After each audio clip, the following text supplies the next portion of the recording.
Սիրելի հայրենակիցներ եւ գործընկերներ, մարդկային կապիտալի ճիշտ օգտագործման մեկնակետից անշուշտ սա գնահատելի նախաձեռնություն է, բայց ունենք մի քանի հաստատումներ, այդ թվում նաեւ առաջարկություն, որը նպատակահարմար եմ գտնում այստեղ հնչեցնել։ Նախ արդեն նախագծի ինքից ներկայացված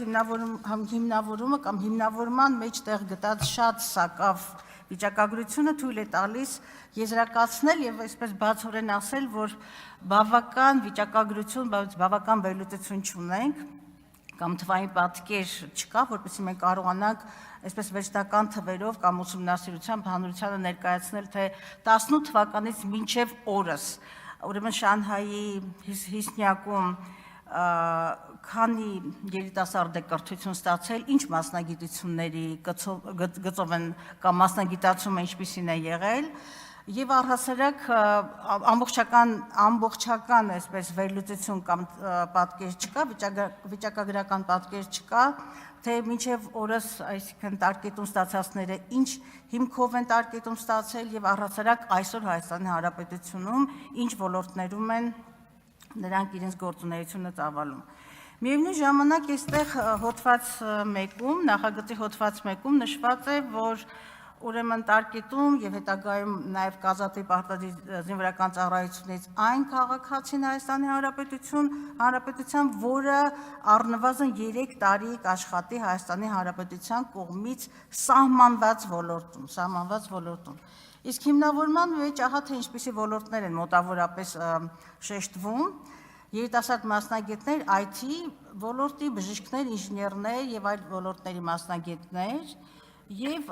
անկեղծ ասած, երբ ես այս նախագիծը կամ մենք այս նախագիծը կարևորում ենք որպես մարդկային ռեսուրսի եւ հատկապես որակյալ ռեսուրսի օգտագործման տեսակետից, նախ եւ առաջ առանց թերագնահատելու IT ոլորտը, առողջապահությունը եւ այլն ինժեներներ այստեղ որ նշված են, բայց շատ պիտի ցանկալի լիներ, որ այստեղ սահմանված ոլորտ շատ ավելի բաց լիներ եւ պետական կառավարման համակարգը եւ պետական սեկտորը այստեղ նշվածներ, ինչը ես կարծում եմ, վստահաբար եմ կարծում, իմ շփումներն են այդ եզրակացության բերել, որ պետական կառավարման համակարգը բարձրորակ մասնագետների խիստ կարիք ուներ։ Եվ եթե մենք որպես պետական այսինքն կարևորագույն ինստիտուտ նախագիծը պիտի օրենք դառնա եւ դրական քվեարկենք այս նախագծին, որը ըստ էության ինչ որ իմաստով նաև խտրականություն է սահմանում եւ որոշներին իրենց առավելությունների, իրենց գերազանցության, չգիտեմ որակի եւ այլ պատճառների համար նրանց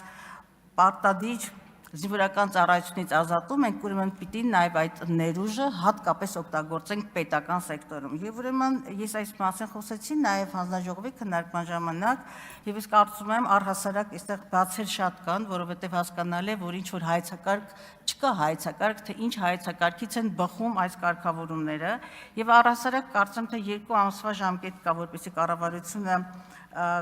ընդունի համապատասխան իրավական ակտը,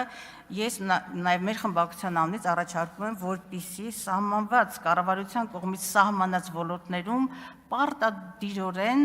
ներգրաված լինի պետական կառավարման համակարգը եւ պետական սեկտորը, որովհետեւ ի վերջո, այո, մասնավոր, այստեղ չեմ բացառում, որ կարող են նաեւ ռազմավարական նշանակության մասնավոր ձեռնարկություններ լինել, բայց պետության շահն է նախ եւ առաջ ուժեղացնել, զորացնել պետական կառավարման համակարգը։ Ես առաջարկում եմ, սա մեր առաջարկությունն է, որպեսզի առաջինից երկրորդ ընկած ժամանակահատվածում հենց այս չափորոշիչներ տեղ գտնեն կամ սահմանում կամ չգիտեմ հաստատումներ տեղ գտնեն նախագծի մեջ։